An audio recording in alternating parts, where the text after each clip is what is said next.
शरद पवार सुद्धा या सगळ्यामध्ये सोबत असणार? नक्कीच. माननीय पवार साहेब हे सुद्धा त्यांच्या पद्धतीनं या निवडणूक प्रक्रियेतली लढाई लढतायत.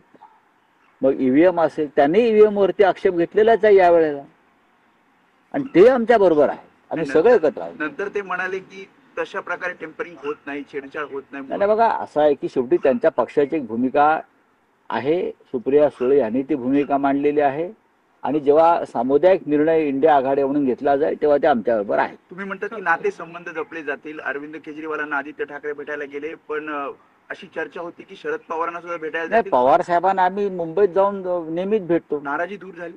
अजिबात नाराजी नाही. पवार साहेबांविषयी नाराजी असण्याचं कारण काय आहे?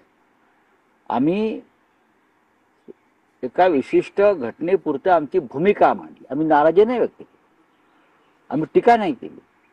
आम्ही आमची भूमिका मांडली की पवार साहेबांसारख्या ज्येष्ठ नेत्याने, एका महाराष्ट्र ज्याला गद्दार म्हणून संबोधतोय, ज्याने सरकार पाडलं बेईमानी करून, अमित शहांशी हातमिळवणी करून, त्यांचा सत्कार पवार साहेबांनी त्यातून करणं पवार साहेबांचा अपमान.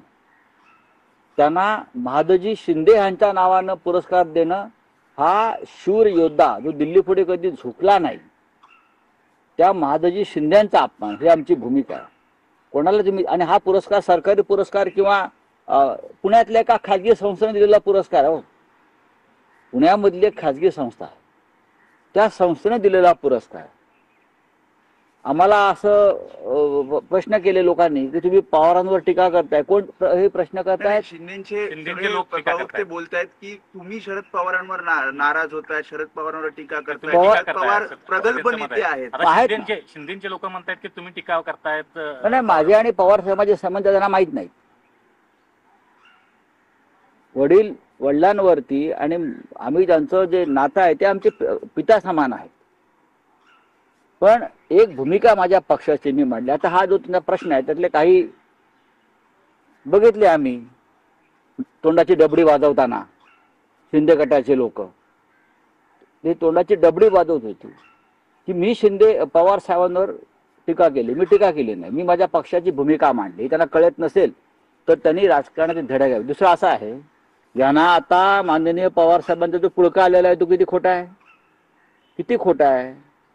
अमित शहा महाराष्ट्रामध्ये येतात आणि शरद पवारांवरती अद्वा बोलतात. पवार साहेबांनी, शरद पवारांनी महाराष्ट्रासाठी काय केलं, पवार साहेबांनी सहकार क्षेत्राचा बट्टाबोळ केला, पवार साहेबांनी हे केलं, पवार साहेबांनी लूट केली, पवार साहेबांनी भ्रष्टाचार केला. तेव्हा यांच्या तोंडाची डबडी का बंद झाली? तेव्हा पवार साहेबांचा अपमान नाही झाला? हे जे काय तोंडाची डबडी वाजवत होते सगळे, कोणतरी ते दादा भुसे, गुलाब पाटील, संजय शिरसाट, उदय सामंत, नरेंद्र मोदी, पवार साहेबांना भटकती आत्मा म्हणतो, बरंच काय काय म्हणून जातो. तेव्हा यांच्या तोंडाची डबडी, तोंडाला काय भूच बसला होता का? तेव्हा त्यांची अस्मिता वगैरे काय पवार साहेबांचं प्रेम जागा नाही झालं? भटकती आत्मा पवार साहेबांना म्हणतात. अमित शहा म्हणतात महाराष्ट्रातून, शरद पवारांनी महाराष्ट्रासाठी काय केलं? सहकार चळवळ बुडवली, अजून काय केलं? किती घाणेरड्या शब्दात टीका केली. तेव्हा हे सगळे बिळात का लपले होते शेपट्या घालून? गांडूगिरी का तेव्हा करत होते? हे मी माझ्या पक्षाची भूमिका मांडली, आम्हाला मान्य नाही. एका गद्दाराला, ज्याने शरद पवारांचाही पक्ष फोडला, एकनाथ शिंदेनी जर शिवसेना फोडली नसती तर अजित पवार फुटले नसते आणि सरकार पडलं नसतं, लक्षात घ्या. त्याच्यामुळे मी जी भूमिका मांडली ही शरद पवार साहेबांची सुद्धा भूमिका असायला पाहिजे.